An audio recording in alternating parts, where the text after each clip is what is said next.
বিধানসভা নির্বাচনের আগে জঙ্গলমহলে জাতিসত্তার আন্দোলনকে টিকিয়ে রাখতে সরব সদগোপরা। এক গোষ্ঠী থেকে অন্যতে, এক সম্প্রদায় থেকে অন্য সম্প্রদায়ে জাতিসত্তার আন্দোলন ক্রমশ প্রসারিত হচ্ছে।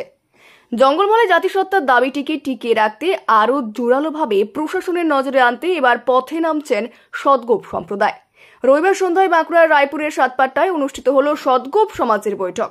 এদিন সাধারণত সামাজিক ও ধর্মীয় বিষয় নিয়ে আলোচনা অনুষ্ঠিত হয়। সমাজের বিভিন্ন স্তরের মানুষ একত্রিত করে বিভিন্ন সমস্যা ও সমাধান, নিয়ম কানুন, ঐতিহ্য এবং সংস্কৃতি রক্ষার জন্য প্রয়োজনীয় পদক্ষেপ নেওয়া হয়। উল্লেখ্য, এতদিন রায়পুর ব্লকে সেভাবে সদগোপরা একত্রিত ছিলেন না। এই বৈঠক আগামী দিনে কিভাবে রূপরেখা তৈরি করে ফলপ্রসূ হয় সেটাই এখন দেখার বিষয়।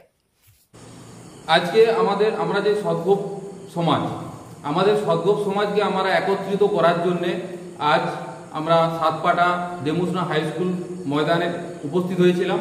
আমরা এই মিটিংয়ের মাধ্যমে আমাদের সমাজের মানুষকে একত্রিত করেছি এবং আমাদের যে রাজ্য জুড়ে রাজ্যের আমরা একটা অনগ্রসর সম্প্রদায়ের মধ্যে পড়ি, সেই কারণেই আমরা আমাদের যে ওবিসি তালিকার অন্তর্ভুক্ত করার জন্য যে আমাদের আন্দোলন চলছে, সেই আন্দোলন আমরাও সামিল হব আমাদের স্টেট কমিটির সঙ্গে। তারই জন্য আমাদের ব্লক থেকে আজ আমরা এই সভা ডাকি।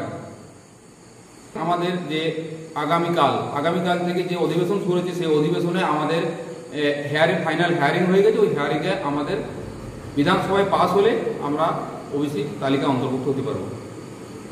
আমরা এই সংগঠন থেকে আমাদের সমাজের মানুষের যে উন্নতিকল্পে তাদের পাশে দাঁড়ানো, তাদেরকে একত্রিত করে চলা, তাদের সমস্ত কিছু সুখে দুঃখে পাশে এবং আমাদের পুরানো ঐতিহ্য তুলে ধরার জন্যে আমাদের আজ এই সভাটা।